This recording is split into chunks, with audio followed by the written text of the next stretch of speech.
we really are all about building healthy relationships and healthy communities. And dogs are just such great equalizers.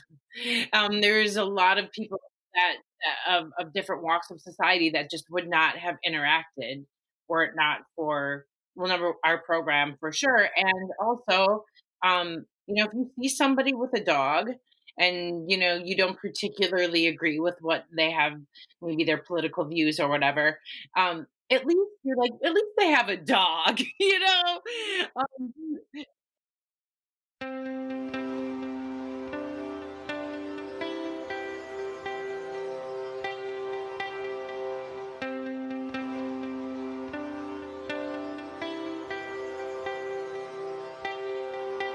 You're listening to Relish This, the Purpose Marketing Podcast. Here's your host, Stu Swineford. Hey everybody, Stu here with another super fun episode of Relish This. Have you considered how you can leverage your team's collective knowledge to drive donations and engagement for your organization? On today's show, my guest is Danielle Graczyk, the founder of Canine Inspired Change. Her organization helps vulnerable youth create better connections with their communities through the healing power of dogs. Our conversation covered a wide range of topics, including leveraging the CIC team's collective expertise training dogs to create opportunities for mission expansion, donor engagement, and growth. This show is packed with ideas on how to expand your organization's reach. Check it out. Danielle, how are you today? I'm good. Thanks, Stu. How are you? I'm very well. Thank you for joining me on the show. I am just pleased to be here. I'm thrilled with what you're doing. I listened to some of the podcasts, and they're really great. Oh, well, thank you. I appreciate that. I'm hoping that they're helpful for people. Right. And you are in St. Paul, is that right? St. Paul, Minneapolis. Yep. Awesome.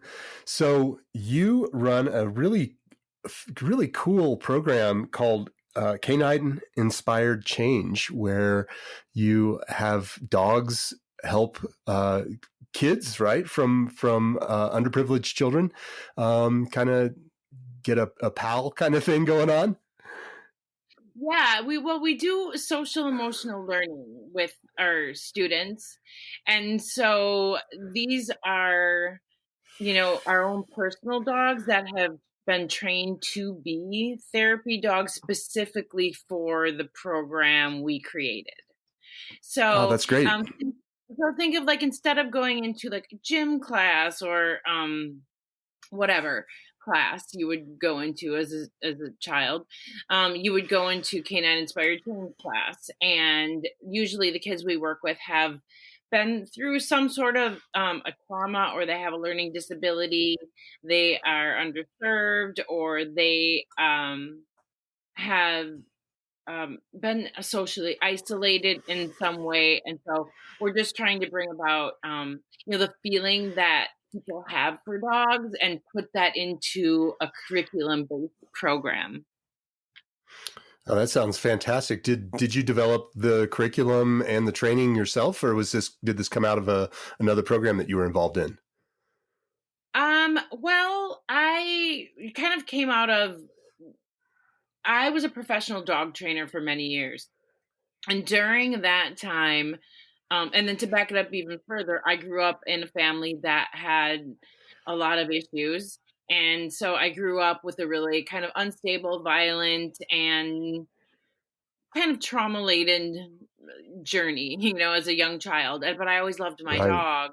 And then as I grew up, I encountered all my own set of fun things that, people of that background usually encounter, such as different addictions and relationship problems and things like that. So during that whole growing up stage, I decided I wanted to be a professional dog trainer. And I'd always been good with dogs. I always related with dogs. They were always like my solace. And I was lucky enough to become one. So I was a dog trainer for many years. And then, like, during that time, I got sober, and then, like, the sobriety slash recovering from a harsh childhood / loving dogs all like balled into one little thing and became canine inspired change. But there's a lot of good people around me helping me do this. It was the original idea was mine, but I couldn't have done it without my, a strong crew. Yeah, I really appreciate that story. It's crazy what we all go through and how amazing dogs can be to help us kind of get through those tough times. Oh, absolutely. And now we have science backed data that shows, cortisol levels decrease while petting a dog. People recover from a major surgery quicker that have a dog in the house. So we know biologically, with science-based facts, what happens when you're dealing with this type of, when you're working with dogs and therapy dogs. What we did with our program is to take it one step further, because it's really hard to get a service dog, which is different than a therapy dog. Service dog Right. is a dog that is well trained, zero issues, including any health issues or allergies or anything. Trained from, preferably 1 day old. And then they're placed with people that have disabilities, and more like vets returning from service, and they're suffering from PTSD. So they do really good work. However, um, there's not a lot of them, and they're really expensive. So, and then there's also this other category of therapy dogs that have been around for a long time, where people bring their dogs to visit hospitals and hospice care, nursing homes, and things like that. And where we fit is like in the middle. So we don't, these are our own dogs that have been very, very, well trained over a period of time, so that they can get the designation of a canine inspired change therapy dog. Um, but and they don't stay with our students. However, they're not expected just to lay there and be pet. They're interactive with the students, because we do an agility course and we do some trick training, and the kids actively train with the dogs, which is really empowering to a student that's been disempowered, which is basically all of our students. Right. And we do collect outcomes and data and things too. So we're trying to compile that. Yeah. That's awesome. So what age range of kids are you working with for the most Right. part? So we work with students from like preschool all the way up to in their 20s. Usually our Okay. students in their 20s are developmentally delayed, and presenting at a younger age. Um, and then we do work with some teenagers that are in the juvenile detention programs in Minnesota Okay. too. And that's really been cool as well. So we have a base program that can be kind of tweaked a little bit to tailored to the outcomes and the populations that we're trying to help. Oh, that's great. Yeah. Is this for the people that you're working with, and maybe not the people individually, but they're the organizations that kind of introduce you to those people? Is it a fee for service type of situation, or are you solely reliant on donations? Right. Yes, there is a fee for service. However, we do offer financial support, whenever we can, if people don't have that. So for the vast majority, our partners, our school partners or community partners, Hmm. are invoiced. So yes, Okay. they do pay, but most of the time they can't pay the full fee, or they want us for spring, fall, and winter semester, but they can only afford one, so then we'll scholarship two, Right. um, depending upon what we've done that year in fundraising and in grants. Okay, great. That's awesome. I've just tried to get a feel for kind of your revenue Yeah, structure, right. and trying to listen for challenges or opportunities that you might be having that I could maybe help solve for you, with your services. So the constituents typically are not necessarily, or the people who choose the program to be part of the curriculum, that's usually like school boards or Yeah. some sort of A school, organization, yep, correct?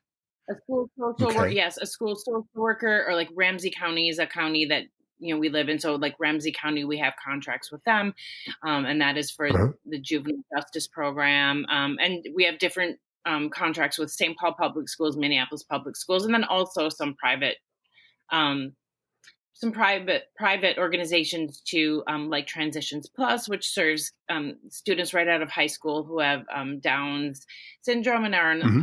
on the autism spectrum. So yeah, so we do have a large revenue stream that comes in through that, and because of 2020 and shutdowns and things, that went away this Yeah. year. So that was Right. so if you're Right. looking for a challenge, there it is.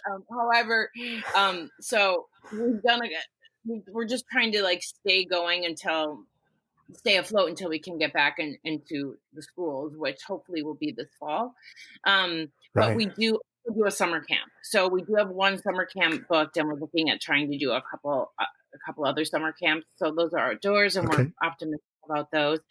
Um, but two other things we did over this year was just we started a podcast.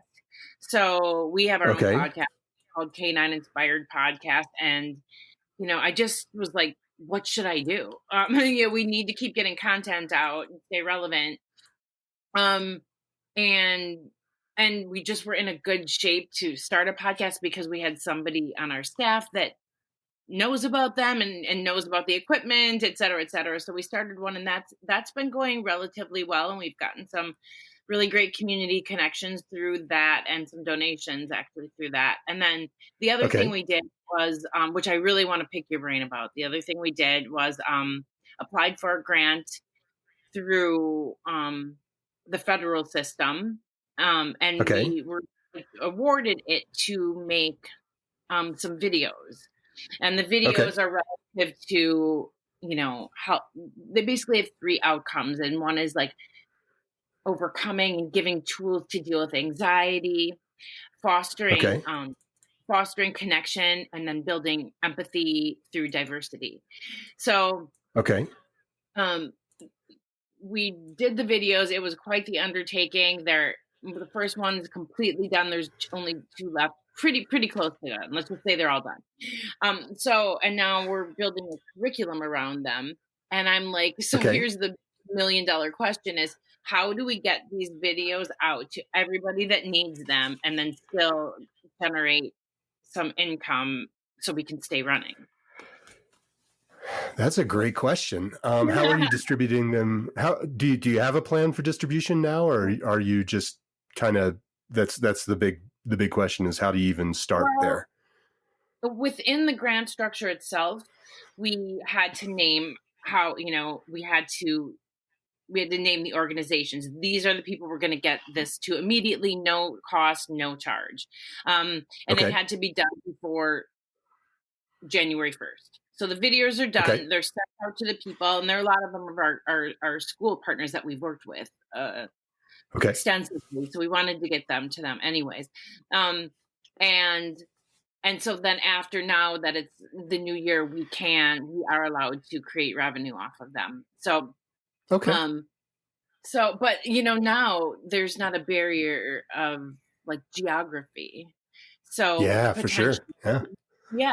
And also we're doing tons of Zoom sessions with schools in the area. So like there'd be an option for us to Zoom in with some dogs. Also, there's an Okay. option to even train via Zoom some Yep. dogs in the area, reach out to some local dog clubs in the area, and get a dog fit to like then show up and work with the kids after they watch the video and do the curriculum.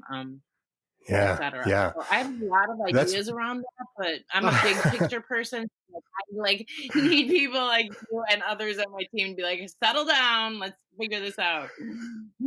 well, let's talk about those a little bit more. Okay. How long is each video Right. approximately? Each video was only 10 minutes long. However, we have built Okay. into them like teacher pauses or parent pauses to like pause the video now and then now you'll do this. Okay. And so one of the first things that we look at is if you've created an asset like this, where are there potential opportunities to take it and first of all syndicate it so that it goes out into different channels, and second Yeah. of all, how can you clip it? How can you take a large asset and make it into multiple smaller assets that then can be Okay. shared to either drive interest or to be sold as a series or something of that nature? And certainly at 10 minutes, you're not really pushing that, this is kind of long enough to really maybe dig into that, but because what you might be able to do is sell the entire package as a series, Right. or provide that as an informational opportunity. The other thing that we have really seen, particularly with 2020 and how the pandemic all rolled out and everybody went to complete virtual, is if there is a single opportunity that has come out of this, it's this ability for very location-based nonprofits and other organizations to scale, to be able to cover a wide territory, where before Right. you were very in person and you had to show up. You had to have relationships with schools to show up and to Yep. teach your curriculum. Now you can do that. You could before, but people have really embraced this idea of remote learning. And so those would Sure. be two things that, or two or three things there that I think that I would start to explore. And are you recording your Zoom sessions as well? Are they repurposable in any capacity? The Zoom, that's tough because that we work with minors and also Yep. and most of them are vulnerable minors, so Mm-hmm. no. Okay. However, I'm doing a lot of Zoom dog training.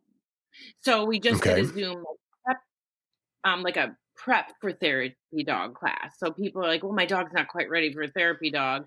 But we just did Yeah. a prep class and that went over gangbusters, and there's another one coming, and then we'll do another therapy dog class on Zoom. And I've been doing some one-on-one trainings too on Zoom, and they're just going over gangbusters. That we're getting such great results because I have people then just take little videos and send them back to me if they're having issues. So, Yeah. however, with one caveat is that we will then once all of our Zoom students, as soon as the things open up, they'll have to come in and do an live evaluation. Like a But I'm thinking, certification, right? yeah, but I'm thinking like, what if somebody in your area hears this and was like, "Well, I have a dog that would be great." Like, I would gladly jump on a car or a plane if we can get a dog that if you want to use our curriculum and then do a bunch of Zoom sessions and then go there. And once the Right. dog is, practicing and ready to go, and then certify that dog for that particular school or organization. Yeah, that is actually a really great segue, because one of the first things I wrote down was a question about the certification. And if that Yeah. is something that is very specific to your area, or if that's something that you could brand and this becomes Right. a program that you then are able to teach. Like you said, you could do this virtually and then fly out to do the final check. Potentially you could scale this a variety of different ways. But have you developed or thought about developing that CIC certification piece? We have it. Yeah.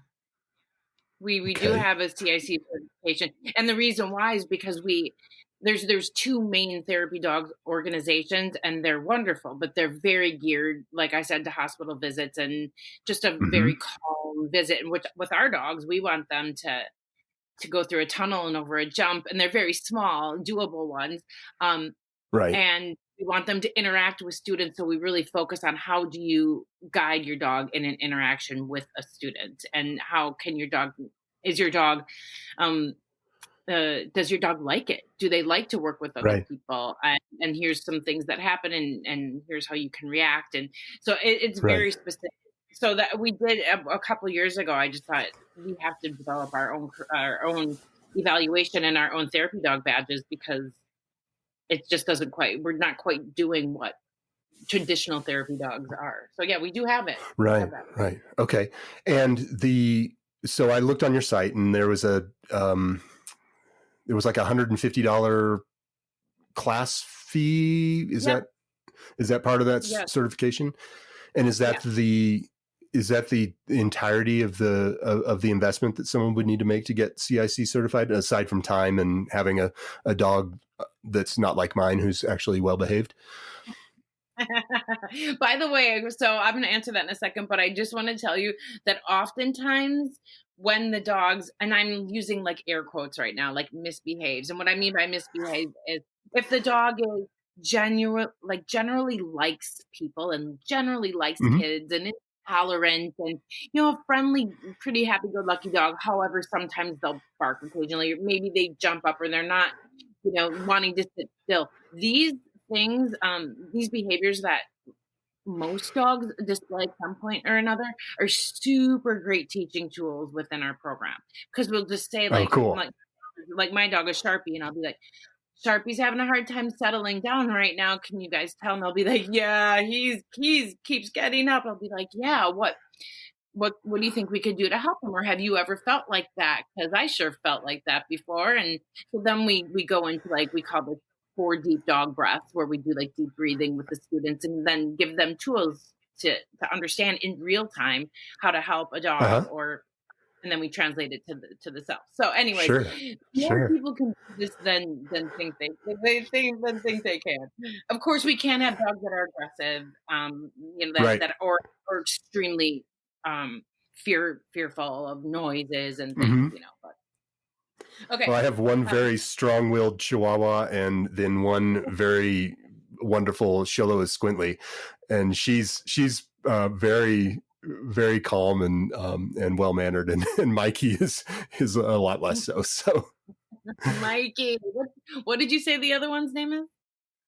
Her name is Javelina. She's a Mexican hairless. Got it. Oh, cute. Oh my goodness. Yeah. So you get it. You're one of us. Yeah. Okay. So tell me about that. Yeah, it sounds to me like that certification piece would be something that you have some of the assets available. You can share some of the training, or you can leverage some of that training to get people to sign on for remote training. So that to me sounds like a real opportunity. Yes. But then also we want like, let's say somebody in your area in Colorado wanted to do our training. Well, then we would need to have something for them to do in that area, Exactly.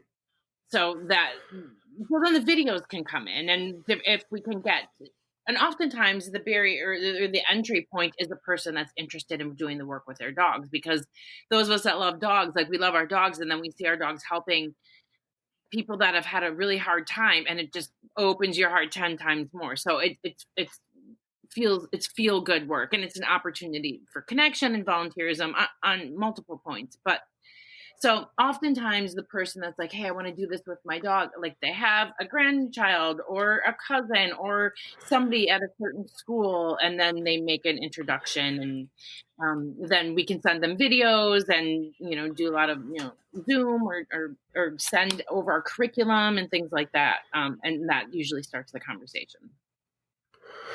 Yeah. So going back to the video piece, I think that looking at the bulk of the video that you have available. So this is everything from the 3 specific videos about anxiety and connection and empathy that you've created, as well as looking at some of the materials that you have through the virtual dog training stuff, the Zoom training. I think that trying to look at that as a bulk of assets and figure out ways to leverage those materials to, to develop a series or an online curriculum that people can then get bought into. So that kind of asset analysis would be the first step that I think I would recommend. Looking at and look at it from the eyes of how can I take this and maybe chop it up into something that's really interesting, that's a 30-second to a minute long clip that gets somebody's attention. So essentially, trying to use it as feeder material for something bigger. Okay. So that asset analysis piece would be first. And then you have what I would consider to be a not uncommon kind of cart horse challenge. And by that, I mean, there are two different kind of audience groups. So one are people who have dogs and want to participate in this type of a program from that perspective. And two are organizations and schools and juvenile detention facilities and places like that have a need for this type of service to be brought in to their systems. Right. And what's a challenge is that a lot of times you both of those two have to be kind of nurtured at the same time in order to get the other one going. So it's like, if you don't have the need over here, then you don't have the need to fulfill over here. However, I think that you can probably start really working on the dog end of that. So people who have a desire for their dogs to be part of a program like this, and they want to participate in this type of a thing. And you can probably get in front of those people fairly effectively through social media. So looking for ways to promote Instagram posts, or Facebook would probably be another great place to start exploring there, where essentially you're getting engaged with and building and nurturing relationships with these people, across the nation or across the world in theory, who are dog lovers, who understand the benefits that dogs bring to the table, and are really interested in having their dog be part of this kind of a program. Right. So I think that one is a little bit easier to get in front of in some ways. Now, once you start to get some momentum there, particularly in specific areas, then what you can do is reach out to organizations that are a good fit for your program in those areas, and say, hey, we have a group of people going through our training. Is this something that you would be interested in? And if so, can we start that conversation? And from there, being able to get materials again to show them what the program looks like and how it works. So I think that those 3 videos that you got the grant to produce are probably, I mean, I haven't seen them, but those are probably pretty good resources there to try and entice those groups into that piece of the program. And so at that point, you have each of these sides kind of pulling at this desired intersection, and you're kind of off to the races. Yeah. I love it. I'm copiously taking notes here. So yeah, great. So you would say, like, kind of how, just going back, we kind of talked about getting like a clip together, and maybe a clip could be a portion of a video, and then one of us talking about the training classes and just kind of explaining, the explanation actually of what we do, because it is a bit unique and takes a little bit of an explanation. Yeah, for sure. So I think what I would do is look at your existing assets. So come at it from what are my existing assets? And we have these 3 videos about anxiety, connection, and empathy. We have potentially some videos around training that you could share. Yep. I know actually at the very start of the pandemic last year, we did a virtual training with Mikey actually here with a local trainer. It was the first time he'd done it, so it was a little bit of an experiment for him. Yeah. But it does work. I mean, we really did make a lot of progress, and so what I would try to do is get those assets together and just kind of think about how they could potentially be used to entice people to take a different or a new type of an action.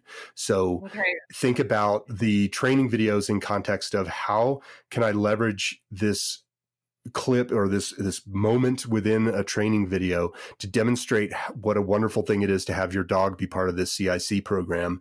And that essentially becomes this hook that people are like, well, okay, I'm definitely interested in online training, and I think I actually am interested in joining the CIC program as well. And so it just becomes this opportunity for you to leverage all those little things to create either, even if it's like a 3-step series on how to get a dog who doesn't like to come to be better about that. And just put together a little series and say, hey, this is part of the CIC program. And at the end of that series, you can actually, pitch the CIC program. Does that resonate? Yeah, totally. We just did a podcast with dog training questions and answers, and that could be easily turned into some sort of like an Instagram video maybe, or Facebook video. And then with this is how you can join one of our classes or something. Yeah, exactly. So just thinking about at the end of all of these little clips, what that next step might be. Is it more training just for people who want to have better behaved dogs? Is it more training for people who want to potentially have a CIC service dog? Is it more information about how CIC works within the programs, so that how you actually are helping kids live better, less anxious, more fulfilled lives, and just how can you escalate the engagement through through these programs? Yeah. No, this is awesome. I really appreciate it. This makes a ton of sense. Oh, sure. Yeah. And so the fact that you have a podcast too, there might be audio that you've already recorded.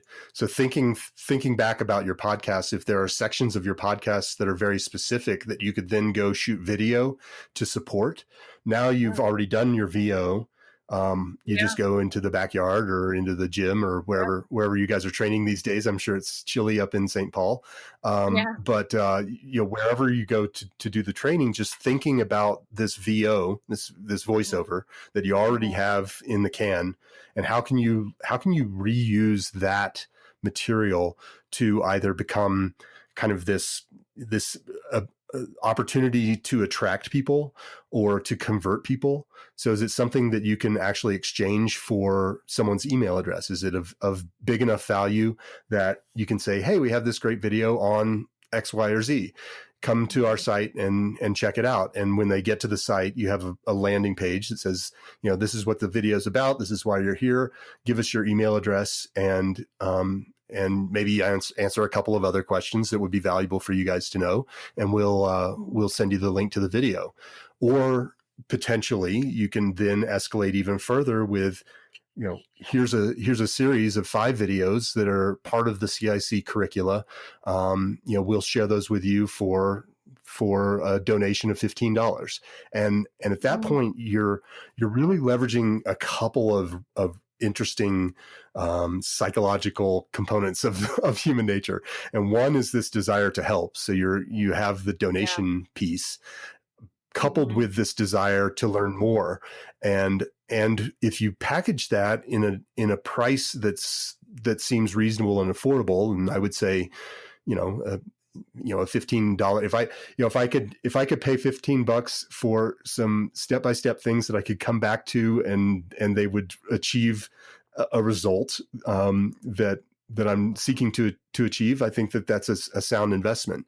And Right. particularly if that's couched in this donation thing, people Right. will be even more apt to jump on that bandwagon. Okay. Yeah. This is wonderful. Yeah, I really appreciate this guidance. What you're doing is really cool. Oh, my pleasure. It's really fun to be able to kind of think about and to have these little case studies to be able to think about and help people out and figure out how to navigate all of this, because that's the other thing to consider, is that I think we all have a tendency to believe that what we know may not necessarily be valuable because to us it might be easy. So for you, training a dog is something that's pretty straightforward, probably. But for me, as a person who doesn't do that all day, every day, just thinking about, and that's where this idea of attraction comes into play. And so in the attract phase, what we really like to do is consider who your audiences are and what problems or challenges they're facing that they're looking for solutions for. And if you can then provide them some guidance that is a value exchange, or even if it's just give me a moment of your time and I'll give you something of value, that is kind of that's the spark of a relationship. Okay. All relationships really are, well, not all, but but the spark of a relationship is essentially a value exchange, and it's that those interactions over time that create a stronger and stronger bond. And so if someone has hit your website and you just say, hey, donate now, and you don't give them any information about, what problems you solve or how you help people out or how you help animals out, or, any of that stuff, and you just say, hey, give me some money, you haven't created an exchange there, and you haven't created any opportunity to build a relationship. And so by just putting some information out there and perhaps even giving them, a quick video on techniques to get your dog to sit,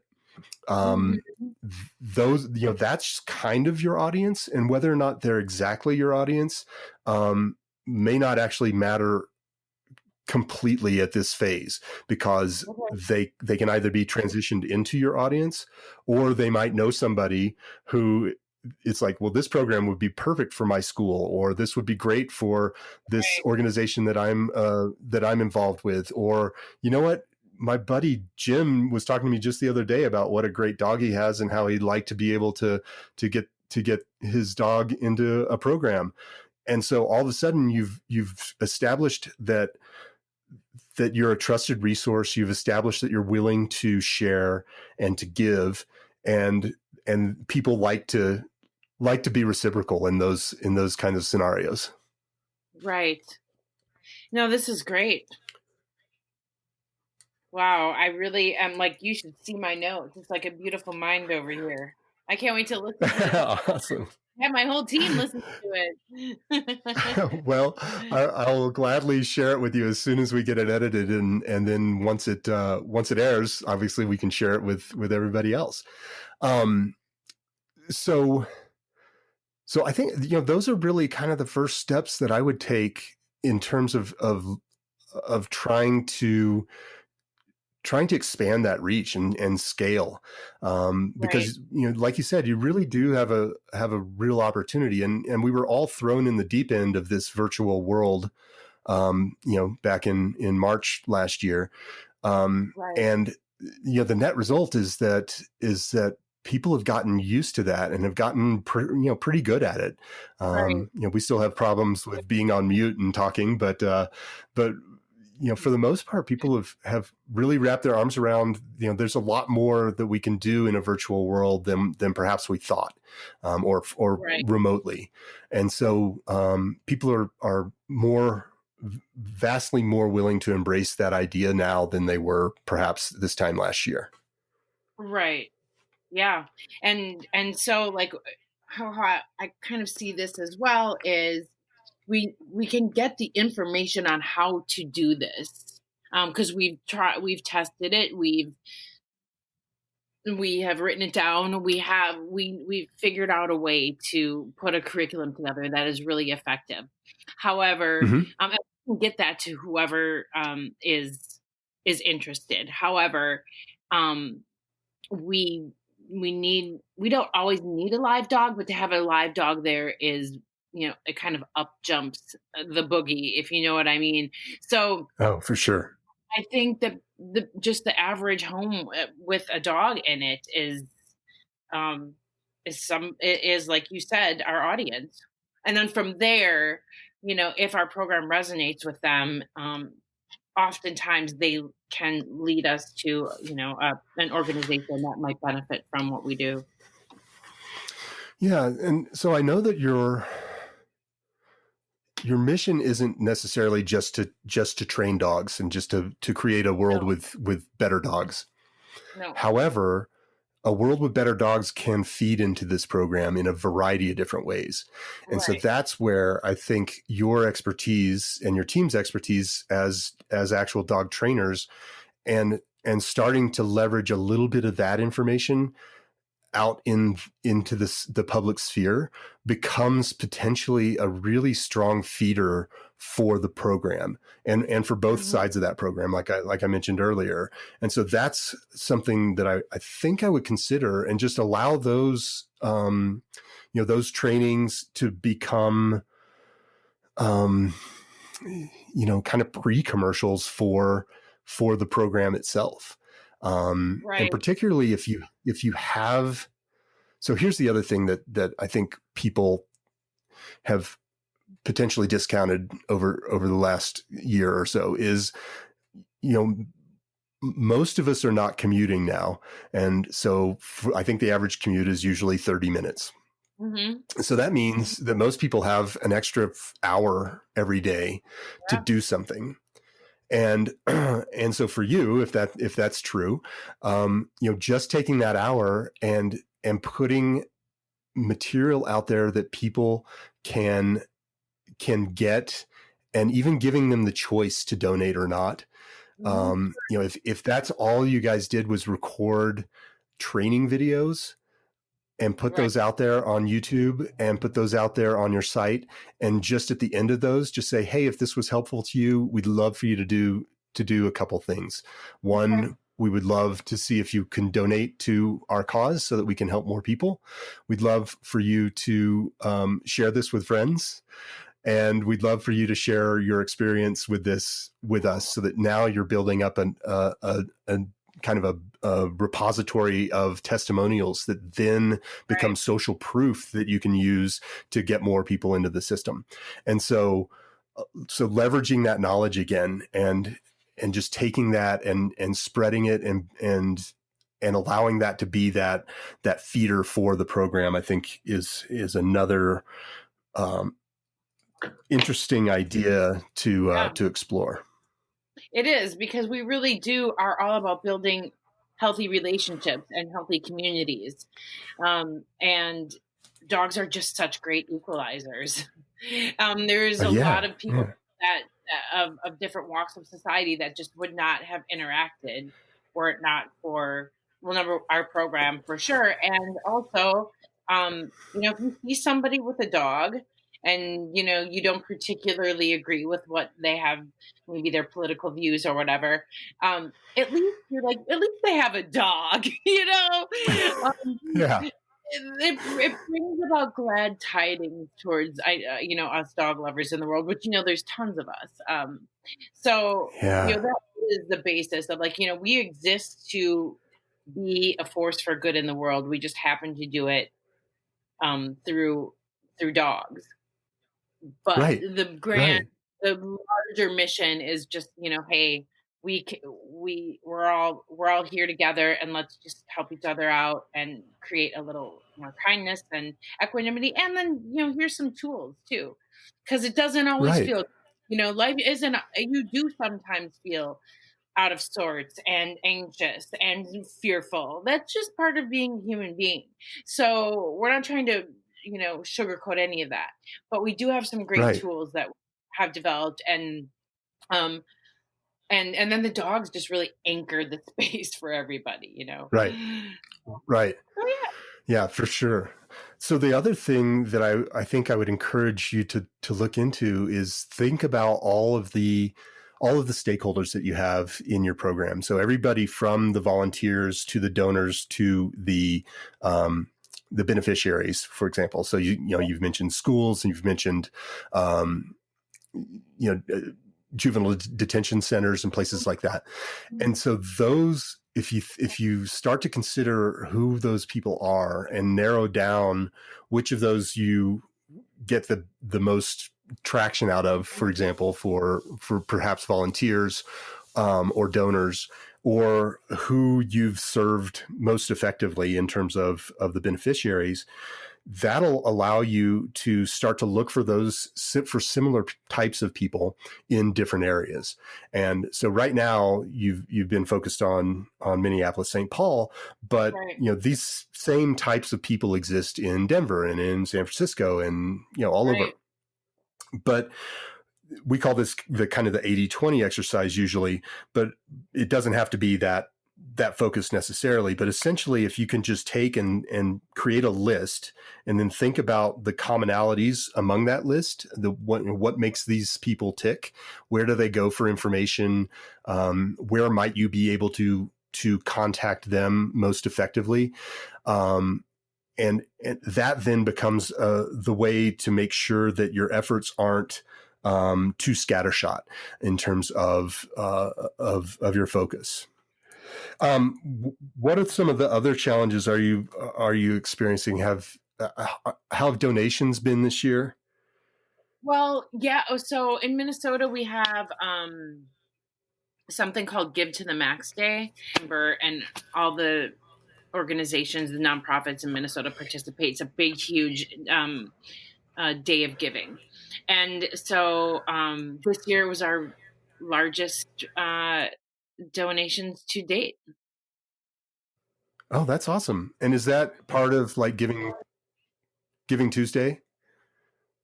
It's not part of Giving Tuesday. No, it's just one day of year in Minnesota. It's like I think it's the second Thursday of every November. Okay, cool. So, but yeah, so we, do a social media campaign, and we've done some live parties at like brew pubs and things before. And we set a goal every year, and every year we get pretty close to it. And this year we set a goal of $15,000 because we lost roughly $30,000 in programming, and our largest Give to the Max Day prior to that had just been around like $10,000. So I didn't want to ask for, set a goal of $30,000 and just like doubt the hopes of like my team and or just like give them too much to work on. And so I said, this is where the $15,000 comes from. It's half of what we lost. And right. And I, gave the pep talk to the team, like, listen, if we don't make it, that's fine. But if we don't strive for it, we certainly won't make it either. So we went into Give to the Max Day, nothing live, just all social media. I think the podcast helped a lot. But yeah, we made our goal, which was just so phenomenal for us. So we're very small. That's fantastic. Yeah. Yeah, that's really fantastic. Yeah. Yeah, I would say so we have Colorado Gives Day, which is similar sort of idea. It is I think it is the Tuesday after Giving Tuesday, maybe. I can't remember, but it's same time of year. So one of the things that we've encouraged our partners to consider is that there are a couple ways to kind of extend and advance your opportunity to get donations. And one is to allow or even encourage people to donate less but more frequently. So trying to get somebody on a recurring donation of a small amount can actually end up being vastly more money than you would have collected if you'd asked them for a one-time donation. Right. So really leveraging that power. And I'm on the board of I'm on a couple of boards of local nonprofits, but one is called Go Farm Colorado. And one of the things that Go Farm Colorado, and one of the things that they noticed this year was they were having a little bit of a challenge with their larger donations. So the speed and the frequency at which large donations were coming in had slowed down a little bit, but they were really seeing an uptick in small donors. And so the number of donors that they had this year was,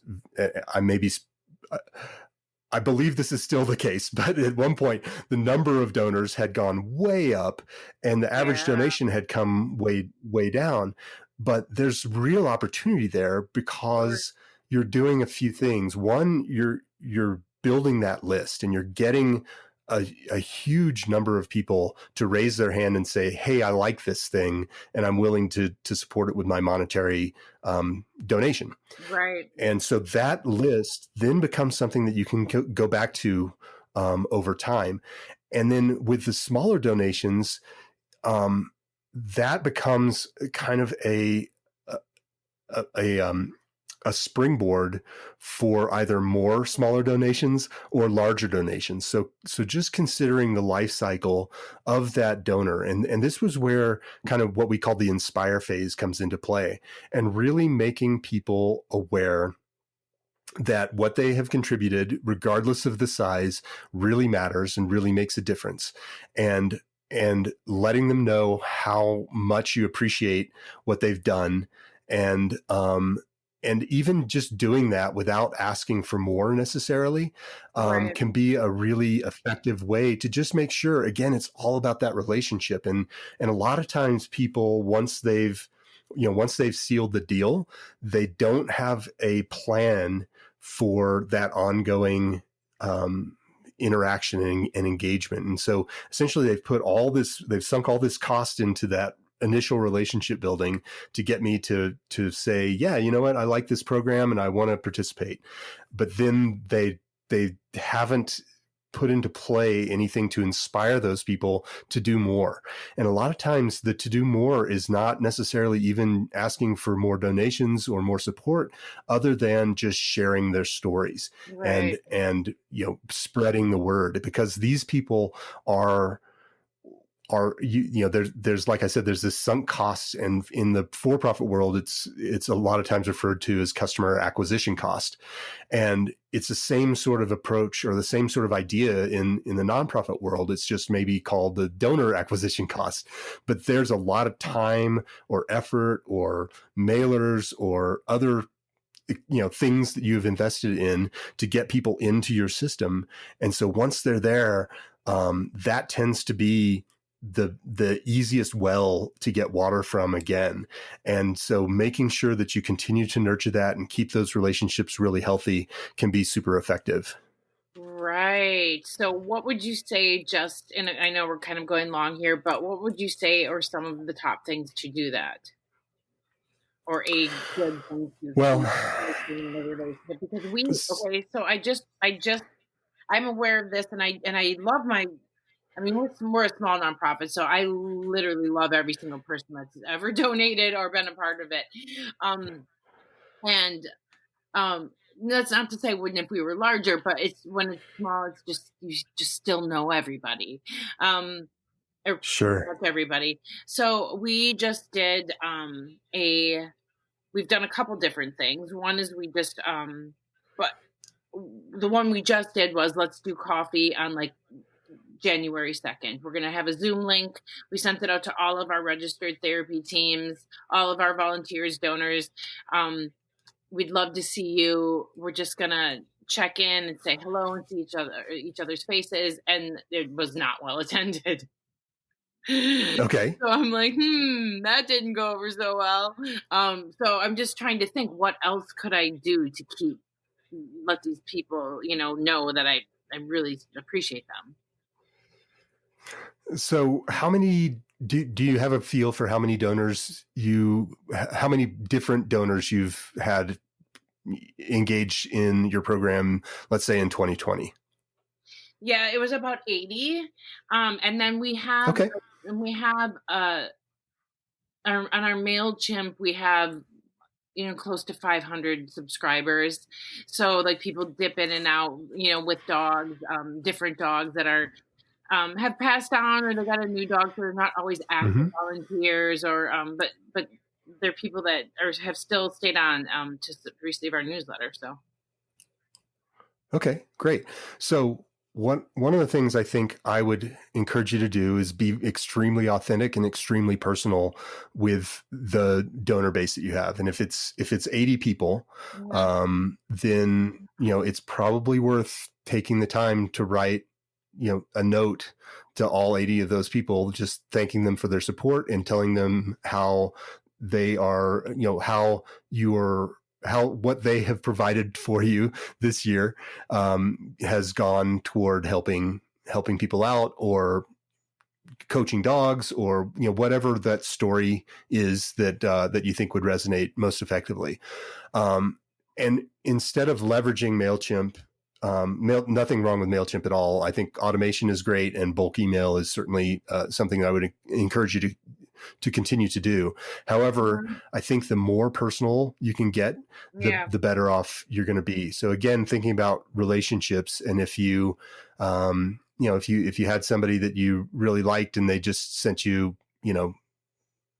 another email that you could tell went to everybody else, you might not, that might not be such a great way to nurture that relationship. Sure. And then I would leverage the power of the dogs to kind of help seal that deal.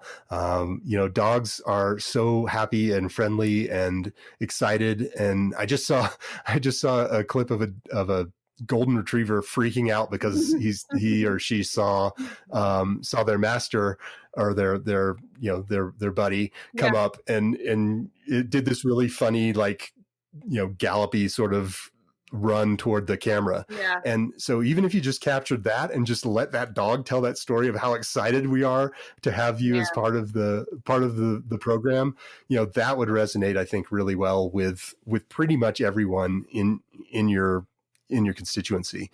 I think just being authentic and being personal is the first thing I would explore there. Yeah. Great. My favorite thing, one of my friends called me the other day and said, "You know what? I feel like I'm just doing the world, or at least everywhere that I'm driving around in St. Paul right now, I'm being extremely therapeutic too," because her dog was sitting in the front seat of her car. It's a golden retriever. She's like, "Every time I stop at a stop sign, a light, people are looking over and smiling and waving at me." And it's like, yep, that'll do it. Yeah, they're amazing. So, just leveraging that stuff and just seeing what you have available, or what you could create really quickly. You could send that clip out to everybody on your list, which I think would be great, and just say, "Hey, we're excited to see you in 2021," or what, however you frame that interaction. But having something where where it is personal, and even, it might be worth looking at some of your either most frequent donors or your largest donors, and just using video again. It sounds like you're getting pretty good at that, and just create a video clip and send it to them. So, and it just personally thanks them. And you'd send that via email? Yeah, you might send that via email. I mean, I think that the handwritten notes are great, and they don't come very often these days. Most people leverage electronic correspondence, and there's nothing wrong with electronic correspondence. However, with the written word and getting something in the mail, it takes a little bit more time. It is a little bit more personal. It feels a little more personal. And so it stands out in these days, I think. Yeah. Well, of course I did that for Give to the Max Day. We hand wrote letters to like we went over our donor list, and each one of us on the team, took the people that we personally knew, and we hand wrote. Perfect. But I'm thinking maybe we'll do this for like Valentine's Day too. That's the next kind of like fun. Yeah. Yeah, I think that there are opportunities year round, and so I encourage our nonprofit partners to make sure that they don't wait until the end of the year, which is the typical giving time, because there's kind of a saying that is this conjunction, I guess. Nope, this cross of the right message to the right person at the right time. Mm-hmm. And at any given time, some percentage, and let's just make up a number, let's just say 90% of the people that you're sending a message to aren't really ready for that message. Right. So that means that you hit, if you send out 100 emails, then 10 people said, hey, yeah, I'm ready for this, and let's do this thing. That doesn't mean that you shouldn't talk to that group of 90 again, because if you send out the same message or a slightly altered message at a different time, they might be ready. And so it's all about, thinking about who your audience is, and that, it's not necessarily fixed. We want to help you grow that, but certainly it's a number that you have right now at your disposal. So let's pretend that number's fixed. So now you have two variables, and one is timing and the other is message. And so just starting to play with those two things and staying out in front. And I think, having a podcast is a great first step to create material. I'm assuming you're doing that on a fairly regular schedule, but really getting good. Say that one more time. It comes out every Tuesday. Perfect. Yeah. So, that cadence is super powerful. And I would email your list with the podcast every Tuesday and say, hey, the new podcast is out. Here's a link to it. Okay. Yeah. Perfect. Well, this is really great. So how can kind of good info here. Yeah.